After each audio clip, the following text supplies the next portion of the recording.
Welcome back, friends, to MaxQ BBQ. My name is Craig, and this is Season 4, Episode 1, King Cake Brisket. Stick around.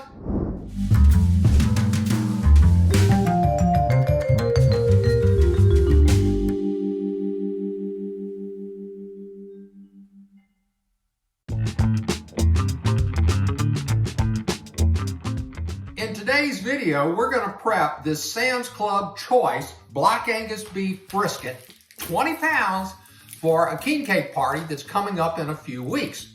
So there's going to be a couple of special things we're going to do today in our preparation of this brisket. One, the person we're prepping this brisket for is from Austin, Texas. So we're going to use a little bit of Texas flavor on this brisket. We're actually going to do a Dr. Pepper infused brisket. And we get our infusion ready. We've got our Dr. Pepper mixed up with our Cosmo Cube brisket injection. So we're gonna give this 20-pound brisket a little taste of Texas. One of the most requested items I get from friends and family is for me to smoke a brisket for them and for a special event that they may have coming up. So part of today's video will be talking about not only the preparation and smoking of this brisket, but how do we prep it and smoke it and then freeze it for use in a couple of weeks. So we're going to go through that technique start to finish. But one of the first things that I do when I'm going to prep a brisket to smoke is in the trimming process. And we're about to trim this brisket. So one of the things that I do to prep a brisket for travel is I go ahead and separate the point and the flat. And the reason I go ahead and separate the point and flat, one is I get more surface area for seasoning and flavorings, but the most important thing is because when I freeze this, I freeze it in chunks or blocks that go into a vacuum bag. And by separating the point and the flat, then I have some even thicknesses of about 1 inch to 1.5 inches chunks of brisket, which I freeze as a block, which I can save until we're ready to thaw it and cook it. So we're gonna do that today, and then we can talk a little bit at the end of this video about how we reconstitute this brisket when we're actually ready to eat it. So let me go ahead and get this brisket prepped and separated to the point and flat and get this thing ready to go on the smoker. Okay, wanted to give you a little bit of some visuals here about how we're separating the flat from the point. This up here, this big part of the flat muscle here is the flat. And of course, this thicker part over here on this side is the point. The grain of the meat runs in different directions. This meat runs this way, and then the point runs this way. And if you look real closely here, I don't know if you can see that on the camera, but you can see the grain here is running this way and the grain here is running this way. And we're just cutting along this fat seam. See this separation of fat right through here. And we're just dissecting or cutting down through that fat seam to separate the two muscles. All right, as you can see, we've got the two muscles separated. We cut down along this fat seam. When we get down here towards this edge, then we have to kind of cut down vertically to separate them. There's a little bit of the the flat left onto this piece, but you see we have a nice smooth flat brisket here that we're going to go ahead and take a little more of this fat off to smooth that out, and we're going to do the same thing over here on our point. We've got a lot of fat right here that we're going to remove, and we're going to flatten this out so that we'll have two nice flat pieces of brisket that we can cook. And then that way we'll have those that when it's cooked, we'll be able to freeze those in squares. Probably a square about half of this brisket will be in one freezer basket, another one in another. Same thing on our flat.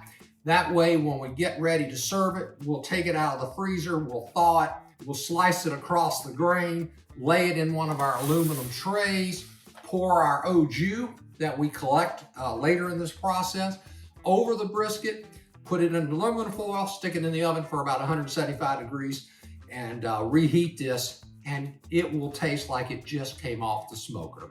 Alrighty, we got our flat separated from our point, and we've got most of the fat removed. Now we leave a little bit of fat on there to give it some juice, but not enough fat on there that somebody will take a slice and say, oh, this slice is half fat. Of course, my wife is not a big fan of fat, so she wants me to thin this down. And of course, our guests like to have good lean pieces. Everybody's watching their weight after the holidays.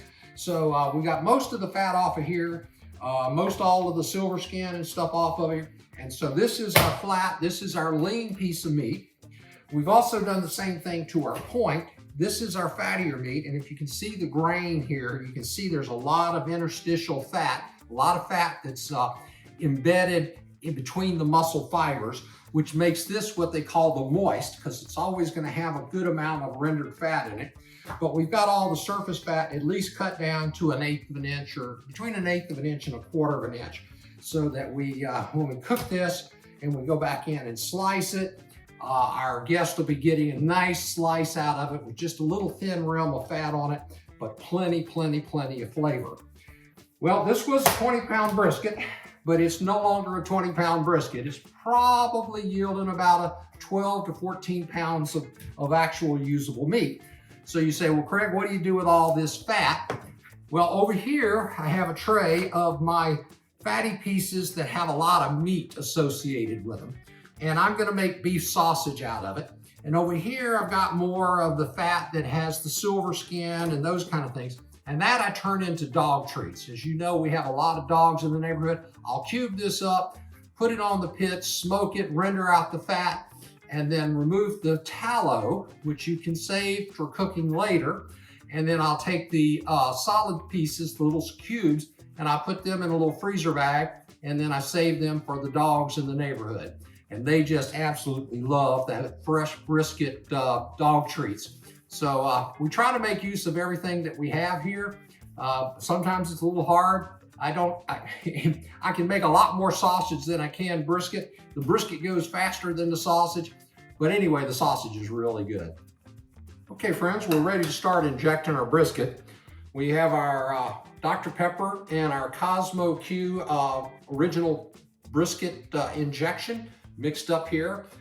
We've stirred it a few times. We've broken down any of the clumps, and it's had time for all the fizz from the Dr. Pepper to fizz away.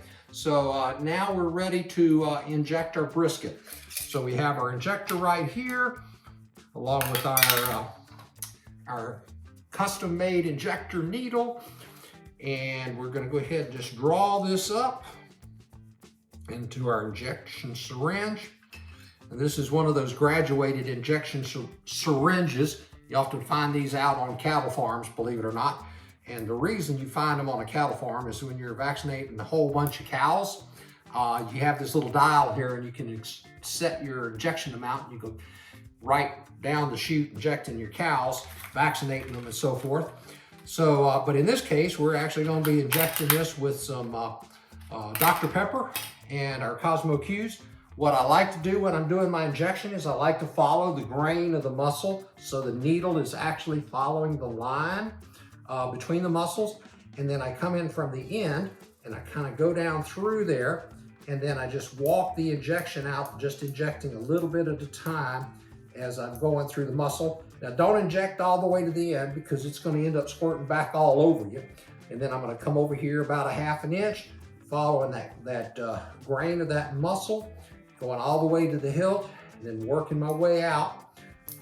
Just putting a little bit of injection in there, and you can see it's popping up through the top here. It's coming out between the layers of the muscles in the interstitial space, and that's what you want. You just want to get that injection down in between those muscle fibers.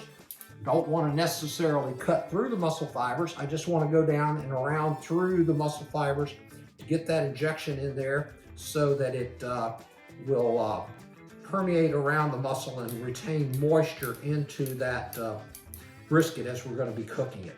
And we're just walking our way down through the brisket, feeling very carefully to go down, trying to be as much close to the middle as I can.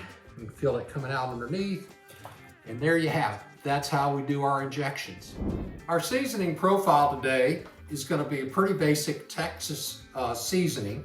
It's going to be an SPG, salt, pepper, and garlic. However, we're going to put a little onion powder on there, and we're going to top dress it with a little Lowry seasoned salt. We're going to start with our briskets fat side up.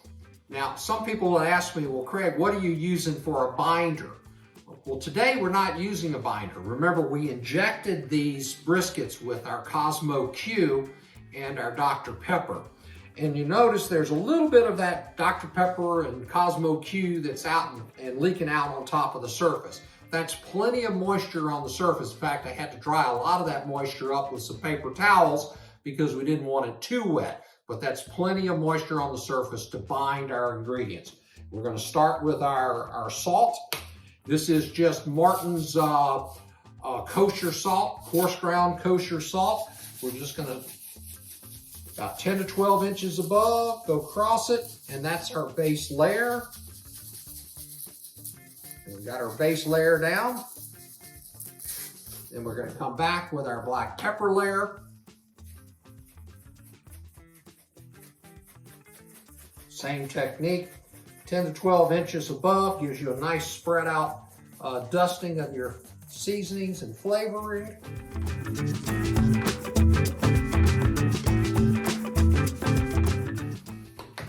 Now on to our onion powder. Same thing. It's a little finer ground than the others, so it comes out a little bit quicker. Then onto our garlic powder. And that is one big nozzle on the top, so I'm gonna have to be a little careful not to put too much because it's gonna come out really quick, but we love garlic. And then our top dressing is with our Lowry's.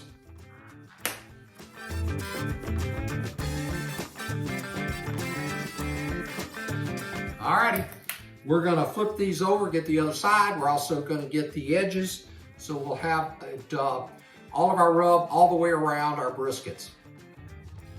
Our fire management technique today is going to be our charcoal bed and wood split on the side. So let's go ahead and get our fire basket lit up and get started. As usual, we're going to take some old leftover paper from some of the charcoal bags and cut them up, and we're going to use that as our fire starter. And then we're going to use our char griller chimney to get our charcoal started. Okay, let me get this in the pit and get it started. Okay, friends, we got our charcoal in our chimney. We'll take our little propane torch here, use that as our starter. Get the gas flowing here. Got it going.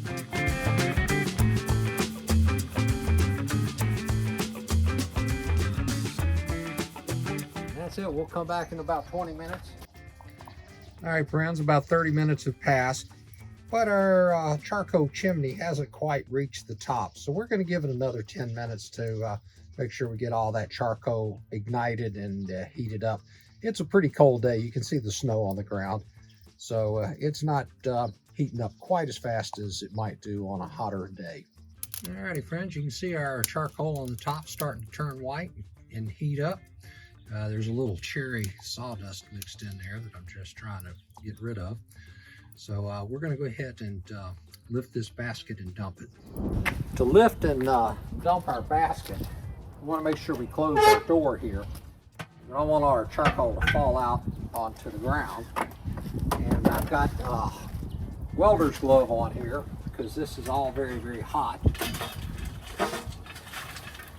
We can reach in here. Get that, squeeze the handle, let the face fall out, and let our charcoal fall down. First thing we're going to do is we're going to spread our charcoal out a little bit. A little garden spade here. Put that charcoal towards the middle.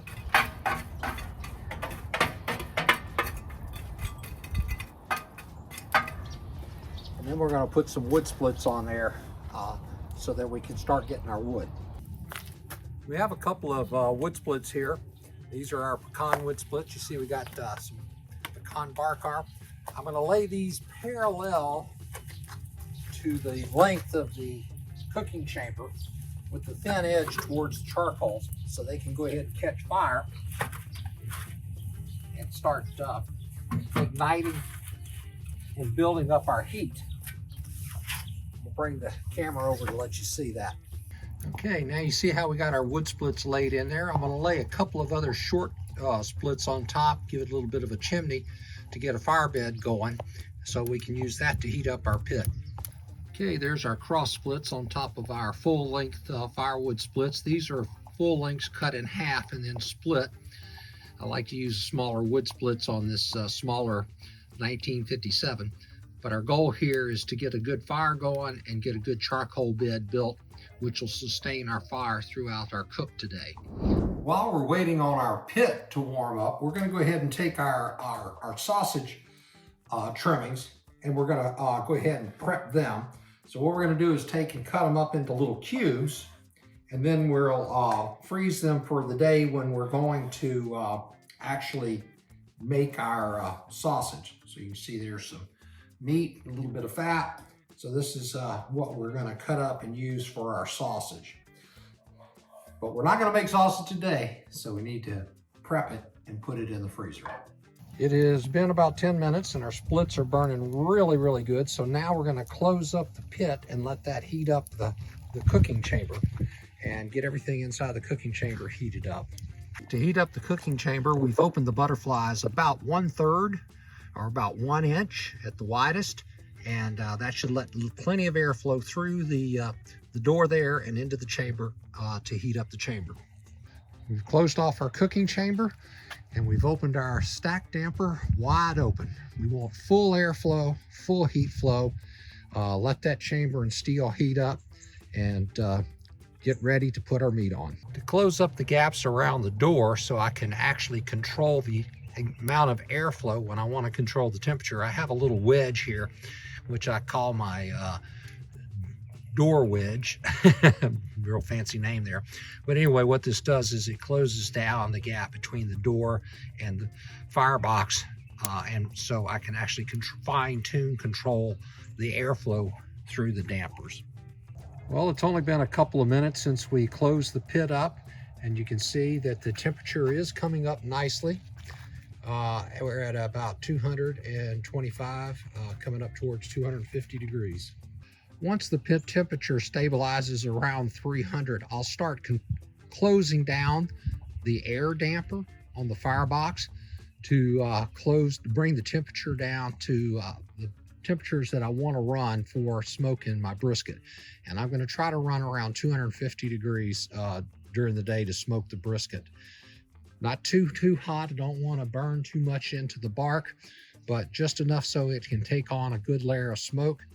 And as usual, once we've got the smoke layer on there, then we'll finish these in the oven. Alrighty friends, our pit is stabilized at about 275 degrees, which is really good. We've got our dog treats, or future dog treats there, and our 2 briskets and our water. But first, we're going to go give Mr. Hobbs a treat so he won't be too upset while we're cooking. Hey, Hobby, you want some brisket? Huh? You want some brisket? Oh, well, yeah. You just want some brisket. That's all. You just want some brisket. No, don't be so skittish. You got your brisket. Alrighty, first thing we're going to do is we're going to go ahead and put our water in our water bucket, our water tray. We're going to make sure that we have a nice, moist, humid environment. We're going to take our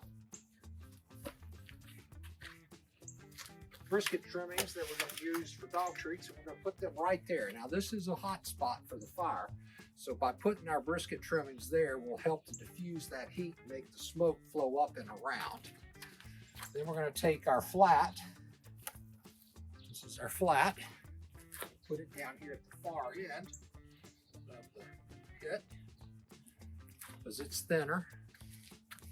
And then we're going to take our point and we're going to put it towards the middle of the pit here. Now they're both currently fat side up. Alrighty, I'm going to go ahead and stick the probes in there and you'll have it on its way.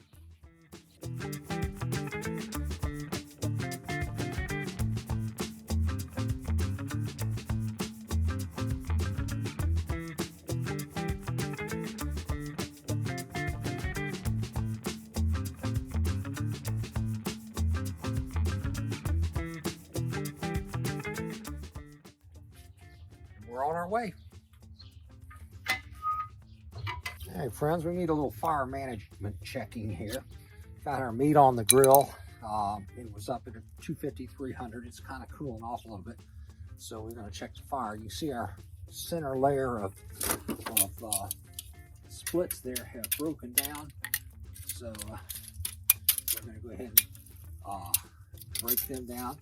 We're going to take these two splits that have been on the sides, move them to the middle. There's only one left. And now we're going to go ahead and take some new splits and put them on the side. This will allow these two splits to warm up. See, of course, getting that split in the middle, it's all dried out. I'm going to take a couple of these other splits over here, put them up against the edge. That way they'll dry out. Get a little bit from snow being on them. And get them up here on the edge. And there you go. So we've got our air flowing down through the middle. Got our coal bed in the middle. And that's how we're going to manage the fire today. Alrighty. We'll check back on it and see how it does in about 15 minutes. We still have the butterfly about an open an inch. If it gets up to too high a temperature, we'll go ahead and start knocking that butterfly down. Okay, friends, it's now almost 1:20, 1:18. We're going to take our wedge out, open up our door, and we can see our fire's getting a little bit cold. So we're going to follow the same technique. We're going to roll. First of all, we're going to break down these splits that are in the middle. Then we're going to roll our splits from the edge.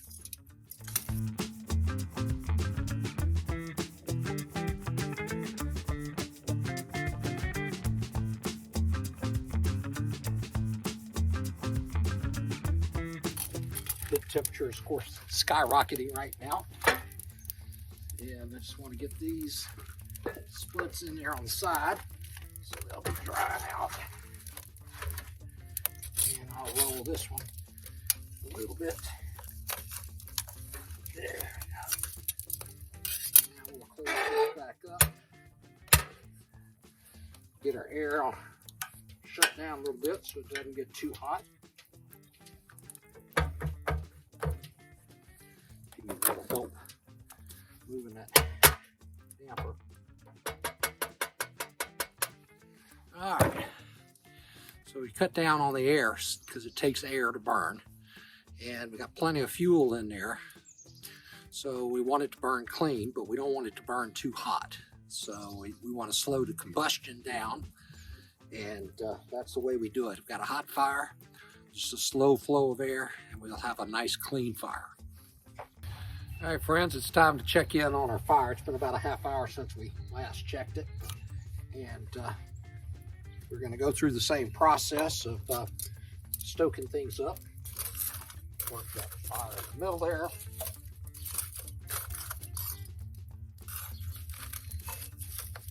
Roll our splits up.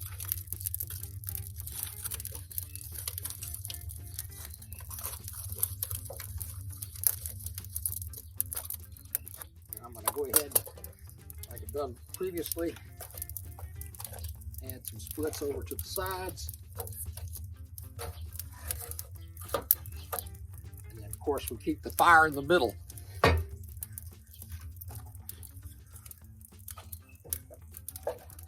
a big old split that just has a bunch of them. All right.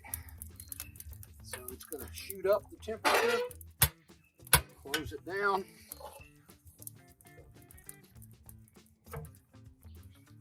Hold back the air a little bit and then slow that fire down. Alrighty, let's let her roll. Okay, friends, it's been about 45 minutes since we last checked on our fire. Pull our little door wedge there and check on the fire here and go with our same process. We want to bring all these coals down into the middle. Remember, we're using the middle of the channel down through the middle of the wood for our heat and fire. And we're going to gradually just rotate logs in.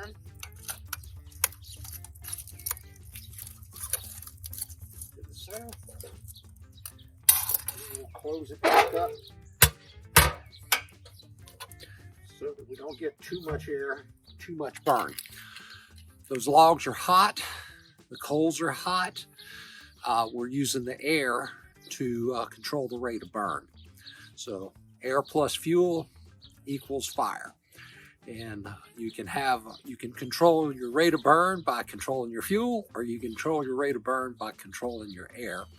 But you need to keep a very hot cooking chamber. And that's what we're doing with our coal bed.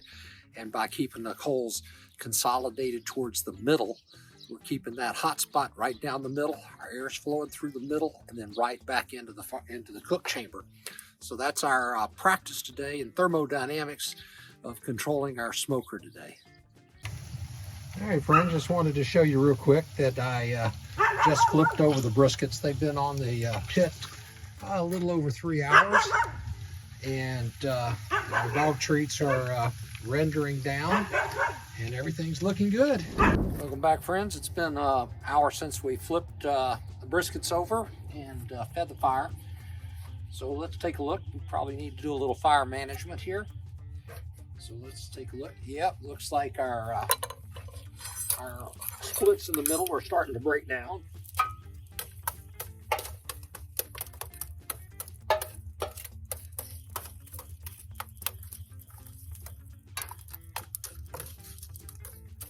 Okay, so we got all those holes broken up into little pieces.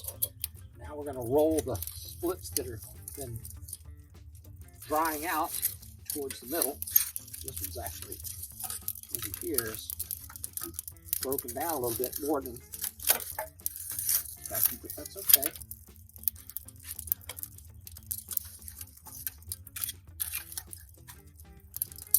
Roll that to the inside. Some new splits here. Outside. Let's get that closed up so we don't overheat everything inside the pit. Nice clean hot fire, good coal bed in the middle, and we'll just keep that process of putting splits on and then gradually bringing them to the middle so that they can burn and break down and feed the heat and the smoke to the brisket. All right, welcome back, friends. It is now 8 o'clock in the evening. Means our briskets have been on about 8 hours. So we're going to go ahead and pull them and finish them in the oven. They're still not up to temperature, but let's go ahead and get these things off of here and get them in the house and get them in the oven.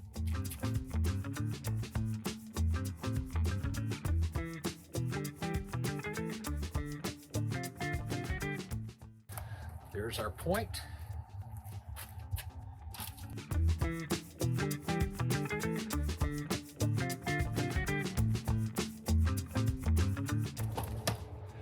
All right, we'll see you back inside. Good morning, friends. The briskets have reached their desired temperature and have cooled. Last night when they reached 202 degrees internal temperature, I shut off the oven and left them in the oven overnight. They are now at 120 degrees this morning. And the next thing we're going to do is we took the flat over here and we split it along the grain, and we're going to vacuum seal. Okay, we have our brisket. We split it along the grain and put it into 2 halves, and then I cut it off at about 8 inches And we're going to vacuum seal it and then freeze it. And this will be what we'll bring to the king cake party to reconstitute.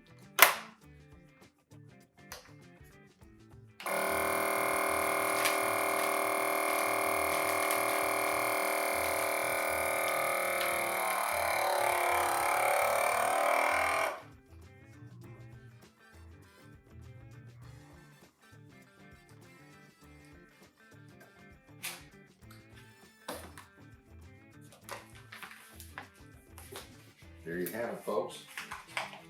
There is the flat from our brisket that we cooked. And then over here we have the little edges where the diagonal corners that we cut off. And we're just going to slice that up for individual servings. Well, I hope you enjoyed our video today. And this will go into the freezer. It'll be hard frozen. And then my wife will be packing it in her suitcase tomorrow to bring back to Baton Rouge, Louisiana.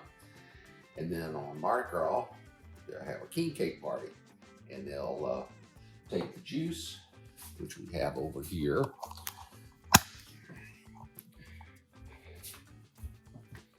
This is the au jus.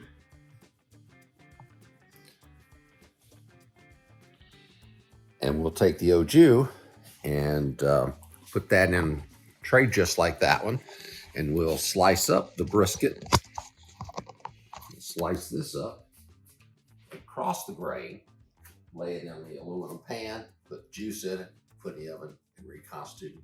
It tastes just like it does this morning coming out of the oven, or coming off the smoker.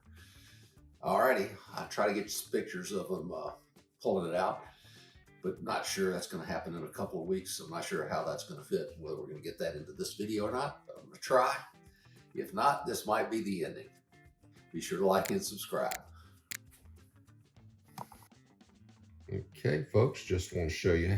We wanted to slice this. This is the grain running this direction. So we sliced it down through the middle here, between this piece and this piece. And I just cut the ends off. You can verify that we're at the end grained.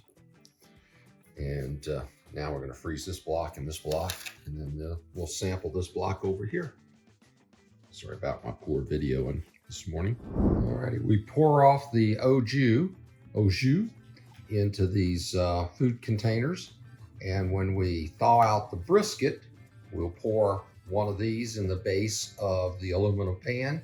Slice the brisket, put that in the aluminum pan, cover it with aluminum foil, and place it in the oven to warm it up.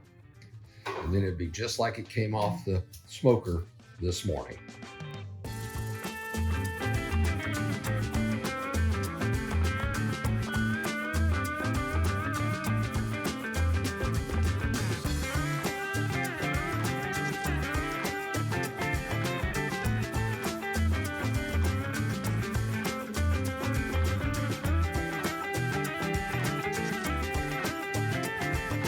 And he's trying the brisket, Craig. Hey, Craig, this brisket is divine. It is falling apart. Yum, yum. Wish you were here. Not really.